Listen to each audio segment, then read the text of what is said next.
Merry Christmas to you. Merry Christmas, Harris. And I bring that up first because Republicans are promising to put, and I quote several of the lawmakers on Capitol Hill, Christmas tax cuts in a Christmas stocking. Is the president personally reaching out to those holdouts in the Senate, Corker, Collins, and what is that looking like? The president has been fully engaged on tax cuts since day one, really since the transition a year ago, as has the vice president and our leadership team here at the White House. But we recognize that it's Congress that makes the laws, the president executes them, and we respect how speedily and how seamlessly the process has gone of late. The House and the Senate, of course, yesterday came out with their bill together. And as they continue to reconcile some of the differences and keep some of the similarities, we're very pleased with the progress, but also with the content as we understand it. This will deliver tax cuts to middle-class families. This will reduce the corporate rate for the first time in years. We have the highest rate, and it's making us non-competitive. And it has forced and punished our American employers to ship those jobs overseas. We want to bring it all home and also simplify. The other gift I would give people in the season of hustle and bustle and hassle is the simplification. Stop wasting all that time and all that money just trying to comply with a code that tends to punish people who don't really understand all 7,000 pages and the errors they could make. So it's a really exciting time here, Harris. It's not just delivering on a campaign promise. It's executing on a moral imperative as the president sees it, that people just deserve to keep more of their hard-earned money. I want to ask this question in kind of an overview, not just that the president is willing to sign something that's 21% when he had held a hard line on 20% for a corporate tax rate, but what is the effect overall of just that 1%? So remember, the president wanted 15% corporate rate. That was his idea. He went up to 20 when the Congress put that number. So the going 1% up on the corporate rate still puts it far below the current 35% rate, which makes it the highest in the developed world and makes us just out of step with more competitive nations. But it allows us also to, as has been reported, get that top rate reduced to 37%. And there are some other fixes in there, as you've seen reported. And so, but all of the principles remain.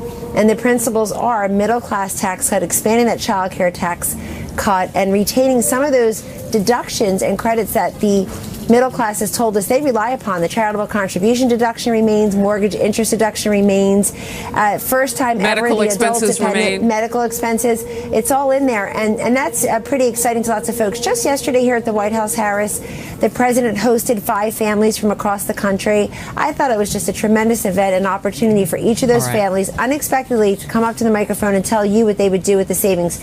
Some would make home renovations. Some say they would invest in their children's education. One family said charitable contributions. So those people have already thought about what they would do. They've already thought about what they would do with that extra money. All right, a couple things. I want to get to the news about Paul Ryan. And you heard Chris Wallace. I don't know if you could hear him, Kellyanne, but he was saying that sometimes you float news like this when you have a big piece of legislation because that gives you some leverage with anybody in the House who is looking and saying, oh, I might vote no, but the House Speaker might be leaving. So this is as good a deal that we might get right now, so let's do it. What is the official word from the White House as this news pops today? There is not one, only because I personally haven't had a chance to speak with Speaker Ryan or others around him about this breaking news. Are you going to reach out? So I certainly will, because I enjoy working with the Speaker and his team and the entire leadership team. I have to credit them mightily for pushing through health care reform this year, repealing and replacing Obamacare, this new tax bill, of course, tax cuts for the American people, and a number of others issues. This president has signed into law 79 pieces of legislation, I believe at last count, and the 15 Congressional Review Acts. Some of the stuff people never hear about. Just today, with Congress's help, but really with the help of our OMB and OIRA here, the president is going to announce with 2 cabinet secretaries major deregulation. We've heard from individuals and property owners and certainly employers across this country that the ability of the president to promise 2 regulations out for every new one in and beating that metric by far has really enabled us to save billions of dollars and also just reduce the hassle and the compliance. The Obama administration pushed 600 late in the game registrations on us when the person they didn't expect to win won the presidency. He's trying to reduce the regulatory burden on lots of folks. And that's something else we've been working with Speaker Wright and his team on. I hope you'll forgive me. I'm going to jump in. It sounds like you would miss him if he were to go at any point, because now there's some contention. Well, would it be 2018 or 2019? Well, so we'll see. I don't like to speculate, Harris, but let me make very we clear. don't know yet. He's a young man. He's the number 3 person in our federal government after the president and the vice president, third in line to the presidency. He started in Congress in his 20s. He and I both had the privilege of working for former Congressman Jack Kemp at different points in our career. But he's a young man with a young family, and so that's really up to him. I'll leave that to him to make any announcement. That's, you know what, I'm glad you brought that up, because sometimes, you know, you get the criticism for wanting to be with your family, and we saw that with Paul Ryan as he struggled with the job. So, yeah, right, as mothers, we know this. All right, I want to move on to Alabama real quickly. Can we pop up, I'm going to ask my team to pop up that poll. There is a poll today by the Monmouth University polling shows that Democrats with a 15-point advantage over Republicans on a generic 2018 ballot. So if it were held today, those midterm elections, irrespective of names on that ballot, what is your response to this? What did Alabama potentially cost the GOP? Look, it's not atypical for the party in power to have the generic ballot not go their way, because people say, oh, I want checks and balances. But remember, they didn't like divided government. That's why they put Republicans in the House, the Senate, the state legislatures, and majority governorships, and, of course, the crown jewel of all, the presidency. So I think it's up to us to show people at the end of this year everything that's been done for them. Maybe they're not getting the complete picture, not getting a regular dose of news and information. This president is on the verge of historic tax cuts. His party has put forth and put on the Supreme Court Neil Gorsuch. Just a year ago, somebody was tongue-in-cheek saying he's probably going to put Judge Judy on the Supreme Court. He did much better than that. He got Neil Gorsuch. No disrespect to Judge Judy. She's a success story in her own industry. But seriously speaking, there was going to be a global recession. The stock market was going to crash. It's been the opposite, Harris, and the people will see that once they understand all the successes in the first year of Donald Trump's presidency. We've had the opposite. We've had growth. We've had consumer confidence roaring upward. We've had unemployment all the way down at an all-time low level among Hispanics, for example. But it's not unlike that. I've looked at other polls that don't have the generic ballot quite that dramatically in favor of the Democrats, so different polls show different things. But we also know that candidate recruitment matters, raising money and having the right message, and those accomplishments matter. I don't know what the Democrats, I can imagine who they're going to run next year, but they've been a monolithic party of stop and resist and no for one entire year. This president and his party will have much to show. I'm going to jump in with one last question, and not putting this on par with some of the huge news that's happening today, but it is out there on social media and furthering that. Omarosa gave an interview this morning on another network, and I just want to ask you, as she exits the White House yesterday, what was her job officially? Omarosa from day one came in as an assistant to the president. I believe there are about 30 of us with that title, and that is a very senior title here in the White House. Omarosa's official role, in addition to assistant to the president, is she ran the communication shop for our Office of Public Liaison. The Office of Public Liaison is very important because it interfaces with the outside. So the coalition groups, the faith groups, obviously she had a very special role in engaging the African American community and leaders within that community, the historically black colleges and universities. And Omarosa was a very valued member of our team for a very long time. And I know you saw the president's tweet yesterday thanking her for her service and wishing her well. I've enjoyed working with her over a number of months here, and that's where I'll leave it. I know a number of people move on in their careers. Did she She's quit, in a new or marriage. was this a mutual, we're letting her go? What happened exactly? And I only say this again because she's giving interviews. It's being talked about, and the reports are that it wasn't a smooth exit. So what happened? Did she quit or did you fire her? I won't I don't hire or fire anyone here. Well, but the White House. But no, I think you want to look at Omarosa's specifically Chief of Staff John Kelly. Obviously, you'd have to ask the Chief of Staff that. I'm not privy to the conversation that they had at all, and I haven't discussed this at length with either one of them. I just know that Omarosa Manigault Newman is someone who has been a part of the president's career for a very long time. They go back. She goes back with him long before many other people. But I will tell you that these jobs are It's an absolute honor to serve the country and be in public service. I know Omarosa, this is her second tour of duty in a White House. She also worked in President Clinton's White House. And I certainly wish her and her husband, her new husband, relatively, I think they've been married for about 8 months, all the best. And I'm sure I speak for many people here in saying so. We appreciate your comments on that and all the questions that we've been able to get answers to today. Kellyanne Conway, thank you very much. Merry Christmas. Thank you, Harris. And I hear Merry like Christmas nice music in the background. It sounds beautiful. It's somewhere on the street. Somebody's sometimes there are protesters, but often enough there are merry well-wishers, and today's one of those days. Yeah. All right. Thank you very much. Thank you. See you next time. Well, one of the President Trump's sons calling out Congress for a double standard.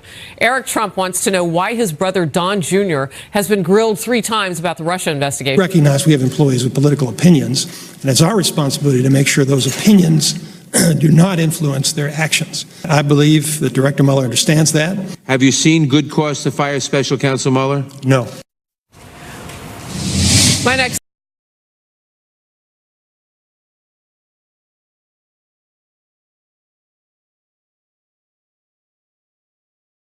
Congressman Andy Biggs of Arizona. Congressman Swalwell, I'll start with you. This was kind of an interesting day in terms of what got focused on. What was your main question that you wanted an answer to?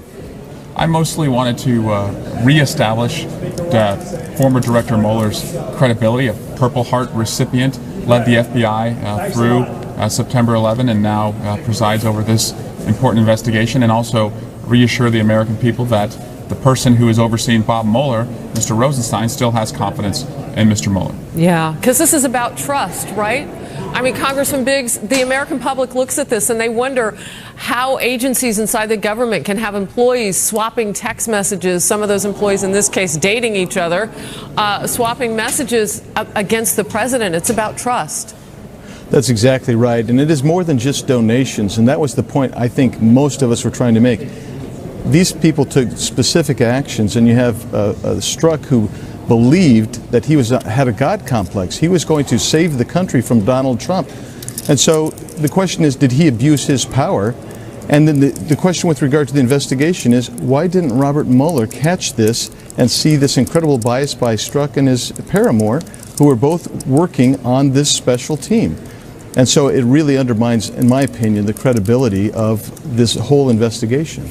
What stuck out, if you will, and I'm going to stay with you, Congressman Biggs, because we can go kind of back and forth on this. What is the sticking point that you see right now that you say, you know what, we definitely need answers about this? Because if there was bias inside the FBI or the DOJ, you can say that everybody has an opinion. But when you demonstrate that opinion, it does what? Well, it bleeds into an investigation. It means you're going to have an unfair bias. We all have some kind of bias, but in this particular instance, you have people actively undermining or attempting to undermine, or it appears that they were attempting to undermine, an election. That means that you would have a government agency controlling the election, or trying to, at least people using their authority to do that. And that's the real problem that we've got going on here. Then at the same time, you have people using the Fusion GPS system to try to undermine it from that point of view. We need to find out what happened, because I think everybody wants to know if our elections still have integrity, but we also want to know whether this investigation of that has integrity. So you're talking about that anti-Trump dossier. You know, Congressman Swalwell, don't you want to know if the FBI helped pay for that? That anti-Trump dossier? Aren't you curious to know? And what would you do if you had that information? Yeah, well, I also serve on the House Intelligence Committee. We're looking at the full body of evidence that helped Russia interfere in our election. I hope we have a unanimous report. We'll see as we proceed. But I also want to point out that I think Bob Mueller made the right move. He found out that an agent had a perceived bias and pulled the person off the team. That's what you would hope anyone in that position would do. If the person was still on the team, I would agree with my colleague that we should, do all we can to eliminate that person from the team, or at least have hearings on it. But he's off the team, so I don't see right now any evidence that the team's investigation has been compromised. Real quickly, a special counsel investigation. What do you think, Congressman Biggs? I think we need one. I think it'd be good. We're going to get the Inspector General's report. Who knows when, but you need a special counsel to come back in and he or she can start lifting the stones here that we're not getting answers to. I just wanted to give Congressman Swalwell a chance to react to that, a yes or no. Could you live without a special counsel? No, I believe we need Bob Mueller on this case, unimpeded, able to chase down the facts, and if anyone broke the law, make sure they are held accountable. If not, tell the American people so that we can move on and secure the ballot box and have the freedom to choose the next time we vote. Well, this is the first time that I've heard a Democrat call for hearings on the matter. So, Congressman Swalwell, at your suggestion, maybe we would see something like that to get further on this issue of whether or not there's bias inside the FBI or DOJ. Gentlemen, if there's thank ever you. Evidence of that, of course, yes. Thank you so much to both of you for talking about this. It was hours of testimony yesterday, and this helps us get some clarification the day after. Thank you. Thanks, Harris. Eric Trump standing up for his big brother, asking why Don Jr. has been grilled 3 times in the Russia investigation, but Hillary Clinton has yet to be interviewed by a single congressional committee on the Uranium One deal. Does he have a point? Can he get things changed? And Democrat lawmakers are raising a ruckus at a conference to finalize the GOP tax reform bill. They were so confident. So what's happening inside that room? Why are people objecting, and why Republicans say it's all about playing politics? The Republican tax bill is one that Ebenezer Scrooge would love. It is a big bah humbug for the families and communities that we represent back home. Group Turning Point USA, who wrote, quote, so Donald Trump Jr. testified 3 times now for hours on end about a meaningless 15-minute meeting that resulted in nothing. I am still waiting for Hillary to be called to testify for Uranium One, Clinton Foundation, and her selling out America as Secretary of State, end quote. That a tweet. Let's bring in Tim Carney, commentary editor at the Washington Examiner. Does Charlie Kirk and then further the president's son have a point on any of this? Well, I think it's actually mistaken to try to rein in this investigation. I believe what the Trump say, that there wasn't collusion between Russia and the Trump campaign. I think that's an over coordination, which is actually, as I've been told, would be the crime. Yeah, or coordination. And so they ought to want the investigation to be fairly thorough. Now, there are ways in which some of these investigation ends up trying to, trap somebody into doing perjury. But if you're careful, you have a good lawyer, you can avoid those traps. So if I were them and they're innocent, say, I want a thorough investigation. But that's not what this is saying. To me, what this is saying is, well, if it's good for the goose, it's good for the gander. Why don't you do the same thing with Hillary Clinton on those things I enumerated? Well, first, it matters that Clinton Foundation. It matters that Trump's in power and Hillary is a retired grandmother. I mean, she's not in power. She didn't win. Uranium One, I don't think was a crime. It was standard Clinton cronyism was what was going on. There was money coming in, policy going out. It's the sort of thing that happens every day in Congress. It's corrupt, and it was sort of standard fare for the Clintons. If it's corrupt, it's not criminal. That doesn't mean that Is that what you're saying? It doesn't mean that it's prosecutable. There's so much stuff that walks the line that if you don't have an explicit quid pro quo, and that doesn't mean every politician who plays these games we ought to be locking in jail. There's something a little bit scary about a country. Are you absolutely positive of that? It has not been investigated as such. I know, but not everything can be investigated. I think that it was very I beg to differ. Everything is being investigated right now. There's much. It seems that way. Aren't there like 5 or 6 investigations into? Well, we've got congressional investigations and we've got FBI investigations. And to say that Congress ought to investigate a former Secretary of State who's retired, that seems out of line to me. So then you move over, should the FBI be investigating it? And that's when it's got to meet a certain threshold of criminality or... Are you even confident that the FBI would take a look at it right now? I mean, they've got a real trust deficit with the American people with the reporting of anti-Trump text messages and bias potentially inside that agency. The politics that have always been part of these investigations is becoming more public thanks to some of this, and it really does erode trust, and it really is damaging, and these guys have to realize they have to play it as clean as possible. If our public does not have trust in our law enforcement, that's incredibly eroding. But specifically, I have read that you say about the Clinton Foundation that there were violations that happened there. It looked like it was a quid pro quo machine to me, that they would take in donations from countries, and then Hillary, as Secretary of State, would Does that need an investigation? She's a former Secretary of State. These are things that happened 8 years ago. I know what you're saying. If we had unlimited investigative resources, money, that would be one and thing. Time, but I get what you're saying, and I want the audience to understand. Tim Carney is coming from the perspective of we spent $7.5 million on the current investigation, and it has no evidence of coordination between the Trump campaign and Russia. And so, do we want to spend many millions of dollars more? But maybe we do, because then it would at least look like it was equal. I'm just asking the question. But again, Hillary Clinton lost the election because she was seen as a corrupt politician who sold public policy in favor for personal cash and campaign contributions. In other words, this has been fleshed out, and there's been a verdict, and Hillary lost. Tim Carney, thank you very much. We're awaiting the White House press briefing, and that's set to begin at any moment now. And a conference to finish the GOP tax reform bill, turning into, well, a bit of a circus when Democrats tried to derail the proceedings. We'll show you how Republicans handled it. Keep watching. Thank God I'm wearing my cowboy boots today. You know why cowboys wear cowboys boots? To keep their damn pants clean from the horse manure that comes from people that don't know what the hell they're talking about. You know when people really begin to fight that sometimes it's down to the wire. It looks like that on tax reform. Republicans are confident they can get a sweeping tax cuts measure on the president's desk by next week ahead of Christmas. But not before Democrats calling the plan a sham, a farce. And that happened at a meeting on tax reform conference committee, the panel responsible for putting together the House and Senate versions of the bill, making them flow. Watch as it got testy.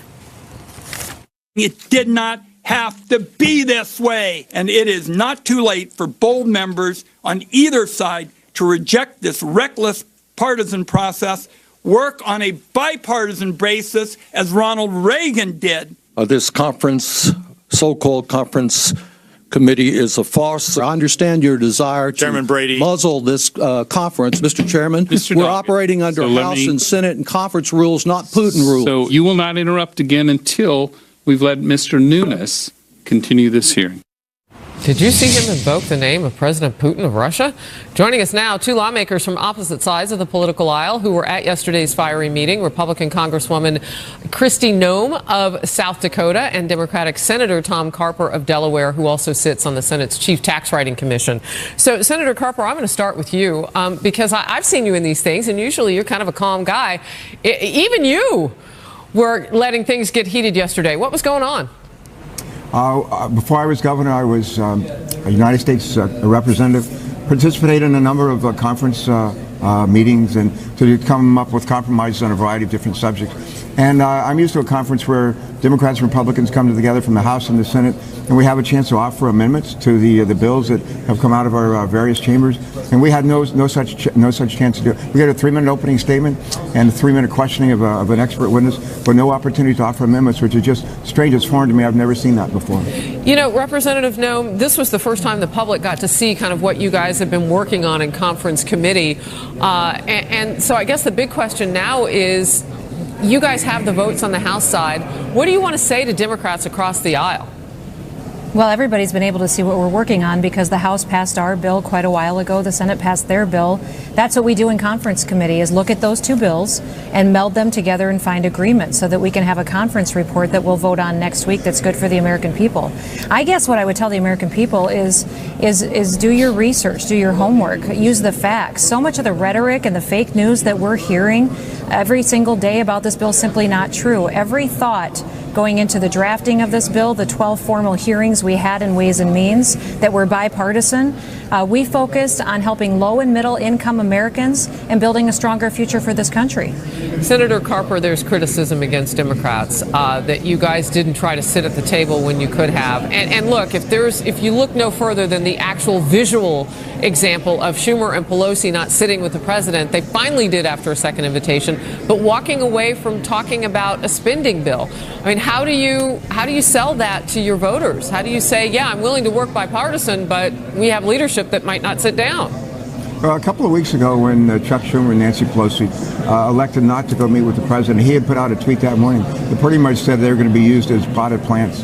And that's not what they wanted to do. Well, the tweet didn't exactly say that. I served as governor for 8 years. I served as governor go. for 8 years. For 8 years, we cut taxes 7 out of 8 years. We balanced our budgets 8 years. We paid off debt. We ended up with AAA credit ratings for the first time in state history. I know a little bit about how to cut taxes, and the way to do it is to work together and to do it as a team. And the idea that pretty much this bill was in the Senate, drafted by our Republican friends in private.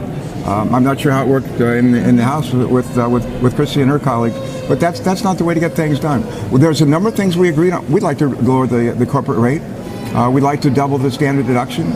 We'd like to increase the child rate. There's a number of things we could agree on, but the best way to do it is the old African-American proverb that says, if you want to go fast, go alone. If you want to go far, travel together. We just should have traveled together. I think we missed a great opportunity. Real quickly, I want Representative Noem, if you can, respond to this. You guys are standing next to each other. We have two things. We have bicameral right there, and we also have bipartisan. If you guys can talk to each other for just a second, I want to hear what you have to say to the other political party. Congresswoman? You know, I would just say that come January, people's paychecks are going to be bigger. Our small businesses are going to have opportunities to keep more of their money, reinvest in their people, to expand. That's exactly what this economy needs to grow. Under the Obama administration, the federal government kept their money and used it and ran up deficits, and we're trying to turn it around. We want this economy to grow, and I'm grateful that we're tackling the hard issues. I do think that there are provisions in this bill that we agree on. There are different areas that we don't agree on, but with the fact that we've had bipartisan meetings, and I was even a part of a meeting at the White House that was bipartisan talking about tax reform, the fact that they say they weren't consulted just isn't factual. And we need to work together to get this passed so that we can help Americans from low and middle income families. All right. Thank you so much, Senator Carper, Congresswoman Noem, for talking with us today. Boy, I tell you, it's got to be tough on the Hill, but we'll see what happens. Thank you. So a lot of this being talked about right now, as you might be imagine be asked about at the White House press briefing. You also have Speaker Paul Ryan and the news that we started atop the hour, and we handled that with Special Counselor to the President, Kellyanne Conway, as well, and that's about Speaker Ryan. Would he be retiring? When might that happen? A lot going on. So as this pops up on the camera there and Sarah Sanders begins that, we'll bring it to you live. Stay close.